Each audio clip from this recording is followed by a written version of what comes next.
With the South Carolina primary coming up, Mitt Romney seems to be pulling away from his GOP rivals. The latest National Gallup poll of Republican voters finds Romney with a 23-point lead over his closest competitors.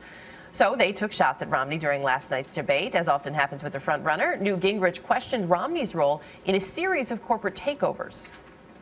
There was a pattern in some companies, a handful of them, of leaving them with enormous debt and then within a year or two or three having them go broke. I think that is something he ought to answer. Political correspondent Jan Crawford covered the debate in Myrtle Beach. Good morning, Jan. Good morning, Charlie. The question is, are they having an impact, and if not, why not, on the front runner? Well, sure. The attacks have had an impact on Romney, particularly ones from Gingrich. But in fact, they've actually hit Gingrich. The more he attacks Romney, it seems like in the polls, the faster he's falling. So what we saw last night was kind of the new good Gingrich, where he's doing what he does best. You know, he's talking about hitting President Obama. He's talking about why Republicans are better than Democrats. Voters respond to that. And when Newt was staying on that, he was the front runner.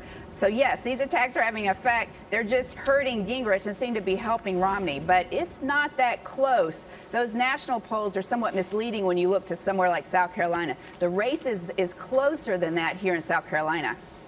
How close? Well, right now it looks like Romney's got a slight edge, Charlie, but you have got a lot of time left between now and Saturday when these voters start. Last night was a big night for Newt Gingrich, so we've got some time. There's another debate Thursday night. That lead could narrow. And what I thought was so interesting in the interview that you did with Gingrich earlier in the show is he's talking about, yeah, Romney might win, but we got to stop him from winning big, 40 points. He's not going to win by 40 points. Mitt Romney won't in this state. So already you're seeing Gingrich kind of set the expectations, even if Mitt Romney wins, as long as he doesn't win big.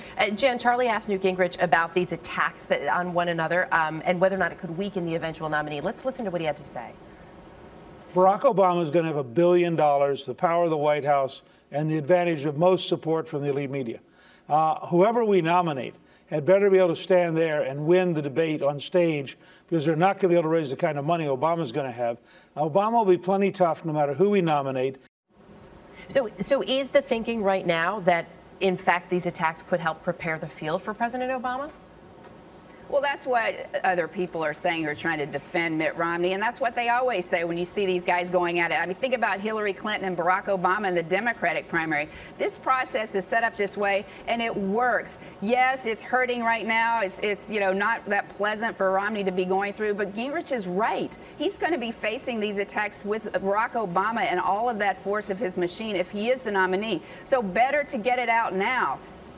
Jen, I want to ask you about something from the debate last night as well. Rick Perry made a statement basically talking about Turkey being ruled by Islamic terrorists. Let's listen to exactly what he said. Governor Perry, since the Islamist-oriented party took over in Turkey, the murder rate of women has increased 1,400% there. Press freedom has declined to the level of Russia. The Prime Minister of Turkey has embraced Hamas, and Turkey has threatened military force against both Israel and Cyprus. Given Turkey's turn, do you believe Turkey still belongs in NATO? Well, obviously, when you have a country that is being ruled by what many would perceive to be Islamic terrorists, when you start seeing that type of activity against their own citizens, then yes, not only is it time for us to have a conversation about whether or not they belong to be in NATO, but it's time for the United States, when we look at their foreign aid, to go to zero with it. Is foreign policy having is it part of the conversation of this debate? Well, Rick Perry's problem for the beginning is that voters think he has no idea what he's talking about when it comes to foreign policy. And that goes back to these debates early in September. He wants to talk about jobs and what he's done in Texas. And they keep getting these questions on countries that he may not know whether or not they're governed by terrorists or not. And that's really come through with the voters. And that's why Perry has just gone just like this in the polls. Jan Crawford for us this morning. Jan, thanks.